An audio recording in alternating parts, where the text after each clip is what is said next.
আমি ইয়াশিকা আর আপনারা শুনছেন স্টোরি টেলিং উইথ ইয়াশিকা। গল্পটিকে সঠিকভাবে উপভোগ করতে ইয়ারফোন ব্যবহার করুন। এই গল্পের সব চরিত্র এবং ঘটনাবলী কাল্পনিক। জীবিত বা মৃত কোনো ব্যক্তির সাথে মিল থেকে থাকলে তা নিতান্তই কাকতালীয়। আর হ্যাঁ, গল্পটি যদি আপনাদের ভালো লাগে তাহলে গল্পটিতে একটি লাইক কমেন্ট করে দেবেন।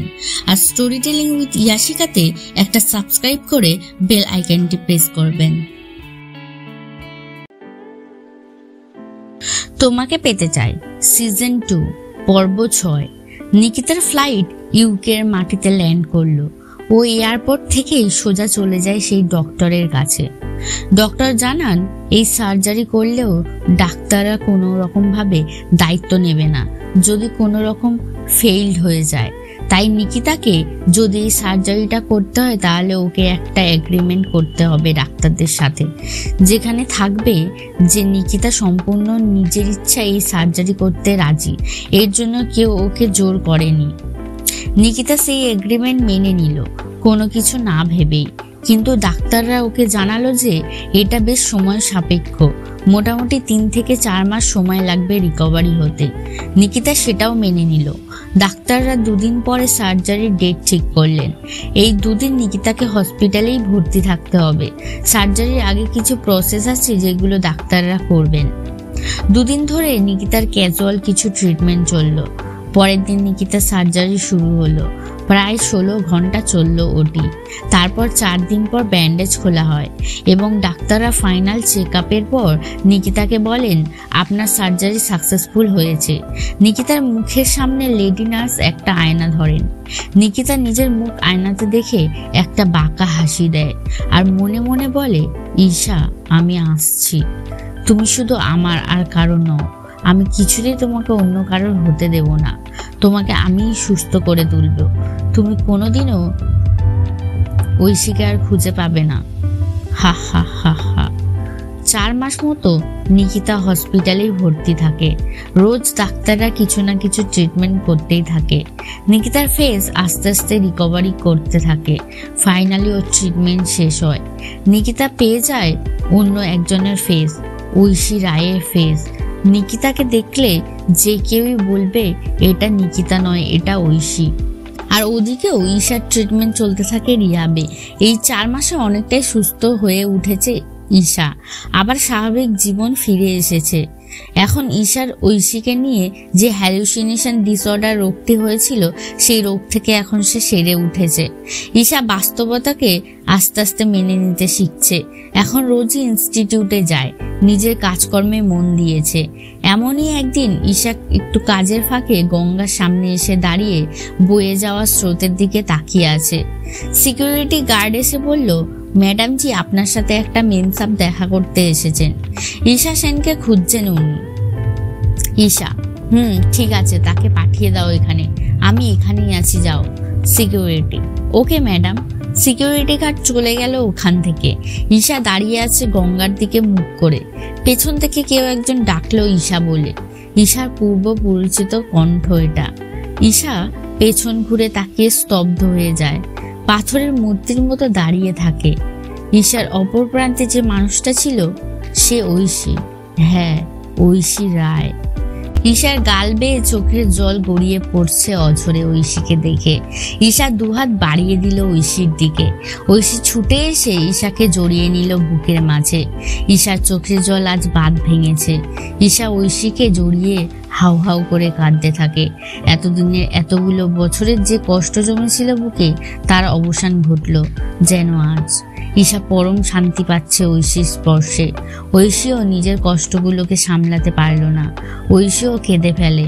প্রায় 15 মিনিট দুজন দুজনকে জড়িয়ে ধরে কাঁদতে থাকে। ঈশা বলে ওঠে, এত বছর পর তোমার সময় হলো আমার কাছে ফিরে আসার। তুমি জানো আমি কত খুঁজেছি। ঐশী ঈশা আমি জানি, সবটা জানি আমি, কিন্তু আমার কোনো উপায় ছিল না কিছু করার। আমারও এতগুলো বছর কষ্ট হয়েছে তোমাকে ছাড়া। ঐশী 12টা বছর এমন কোনো রাত, এমন কোনো দিন যায়নি যেদিন তোমাকে আমার মনে পড়েনি। প্রতি রাতে বালিশ ভিজেছে তোমার কথা মনে করে। আমার রাত জাগাগুলো শুধু আমার একাকিত্বই জানে। ঈশা আমারও, ঐশী আমারও, কিন্তু তুমি কোথায় চলে গেছিলে ঐশী? যাওয়ার আগে আমাকে কিছু বলেও যাওনি। আমি প্রতিটা মুহূর্ত বেঁচে থেকেও মরে যাওয়ার মতো যন্ত্রণা সহ্য করেছি। ঐশী ঈশার চোখের জল মুছিয়ে দেয়। ঈশার গাল বেয়ে তাও চোখের জল ঝরে চলেছে অবিরত।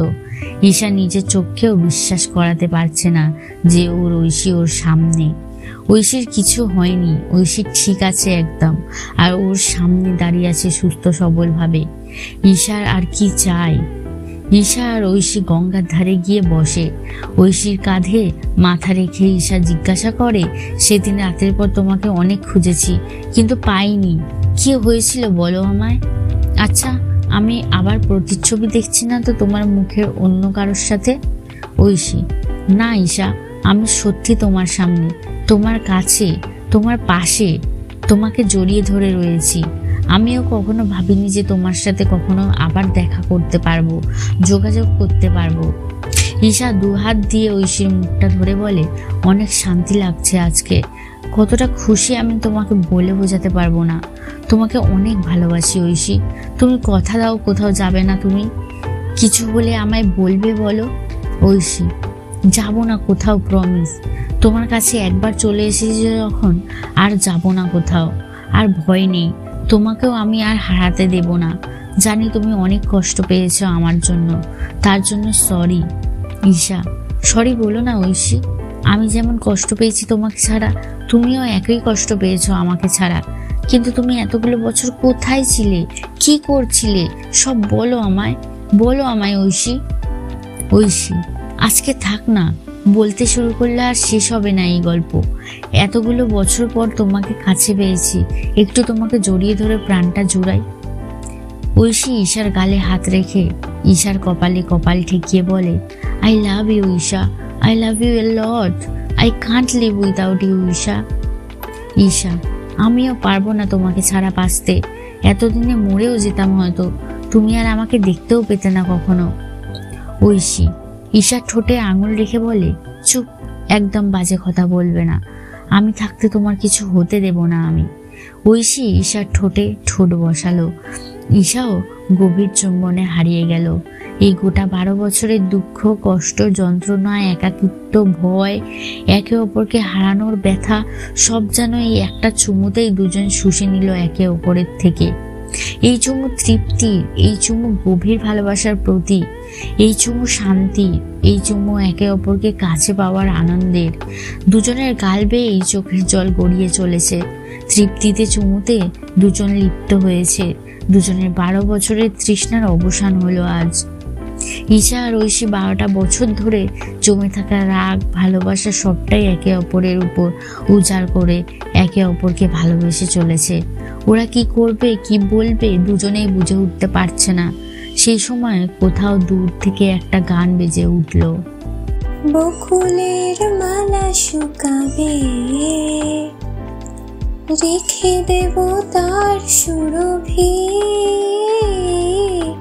দিন গিয়ে রাতে লুকাবে, মুছো না গো আমারও ছবি,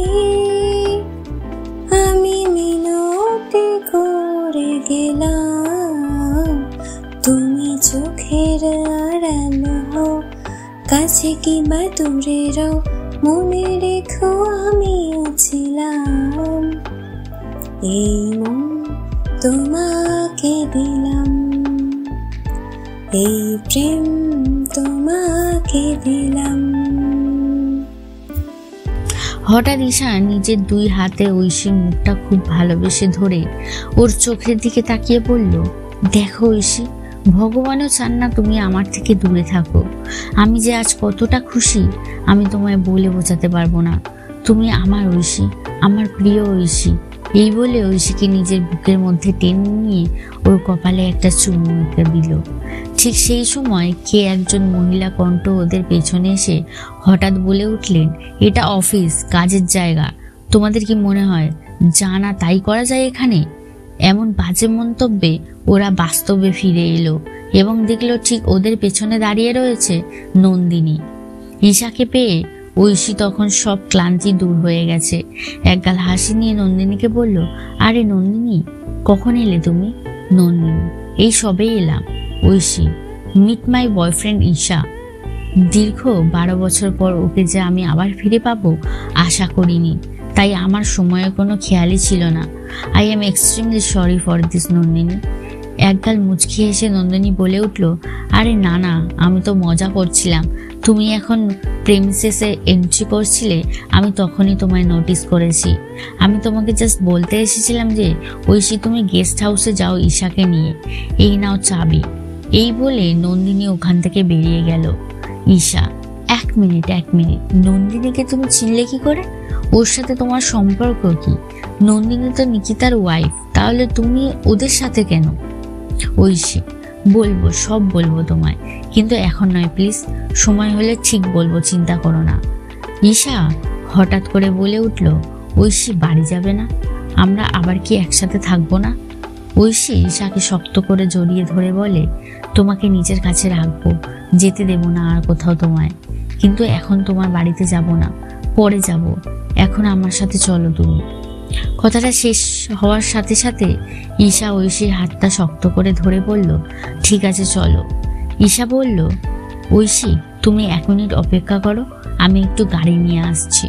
ঐশী দাঁড়িয়ে থাকলো ইনস্টিটিউটের সামনে। ঐশী নিজের মনে কিছু একটা ভাবছিল। বাইকের হর্নের আওয়াজ শুনে ঐশী পেছনে তাকিয়ে দেখলো ঈশা চলে এসেছে।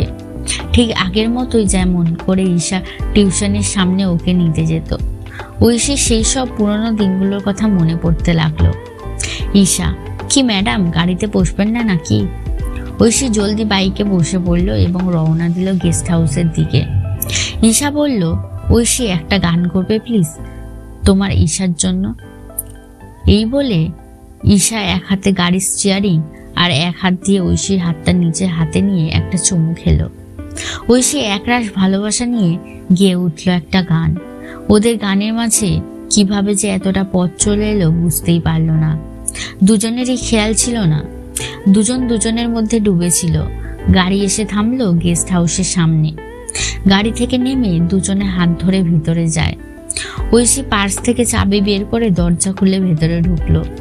ঈশাকে লিভিং রুমে বসতে বলে ঐশী ফ্রেশ হতে চলে গেল। ফ্রেশ হয়ে এসে ঈশাকে বলল, দাঁড়াও, তোমার জন্য খাবার বানিয়ে নিয়ে আসি। ঐশী কিচেনের দিকে গেলে ঈশাও পেছন পেছন কিচেনের দিকে যায়। ঐশী রান্নার জোগাড় করতে থাকে আর ঈশা বাচ্চাদের মতো করে ঐশীকে পেছন থেকে জড়িয়ে ধরে ঐশীর ঘাড়ে মুখ গুজে দেয়। ঐশী, আরে ছাড়ো, রান্নাটা করতে দাও আমার। ঈশা, না ছাড়বো না, এত বছর পরে তোমায় পেয়েছি, এক মুহূর্ত তোমায় ছাড়বো না। ঐশীর রান্না যতক্ষণ না শেষ হলো ততক্ষণ ঈশা ওরকম ভাবেই ঐশীকে জড়িয়ে ধরে থাকলো। এতে দুজনেই শান্তি পাচ্ছে ভীষণ। কতগুলো বছর পর ওরা দুজন আজ এত কাছাকাছি। ঈশা বদমাশি করে ঐশীর ঘাড়ে চুমু দিতে থাকে। ঐশী, আরে কি করছো, কাতুকুতু লাগছে আমার, রান্না খারাপ হয়ে যাবে কিন্তু, তখন আমায় বলবে না।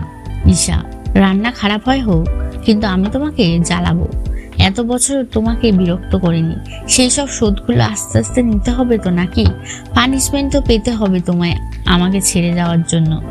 ঐশী ঈশার দিকে ফিরে বলে, ও আচ্ছা তাই, তা কি পানিশমেন্ট দেবে শুনি? ঈশা, যখন দেব তখনই বুঝতে পারবে। ঐশী ঈশার বদমাশির সঙ্গ দিয়ে ঈশাকে নিজের কাছে টেনে ওর ঠোঁটগুলো নিজের ঠোঁটের দখলে নিয়ে নেয়। দুজন দুজনকে গভীরভাবে চুম্বন করতে থাকে। আজ যেন ওরা একে অপরের থেকে দূরে যেতে নারাজ। এ যেন এক যুগ বিচ্ছেদের পর দুজনের আত্মার তৃপ্তি। দীর্ঘ সময় ধরে চলে ওদের চুম্বন। তারপর একে অপরকে ছেড়ে দুজন দুজনের কপালে কপাল ঠেকিয়ে শ্বাস নিতে থাকে জোরে জোরে।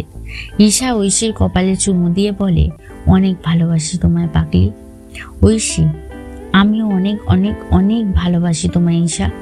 ঐশী, এবার চলুন স্যার, খাবারগুলো খেয়ে নিন, নাহলে খাবার ঠান্ডা হয়ে যাবে। দুজনের ডাইনিং টেবিলে গিয়ে বসলো পাশাপাশি। ঈশা বলল, আগের মতো খাইয়ে দাও আমায়। ঐশী, আচ্ছা খাইয়ে দিচ্ছি।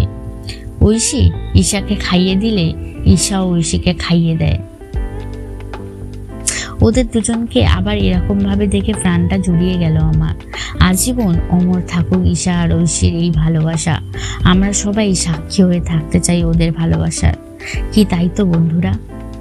নেক্সট পার্টে দেখতে থাকুন এরপর কি হলো।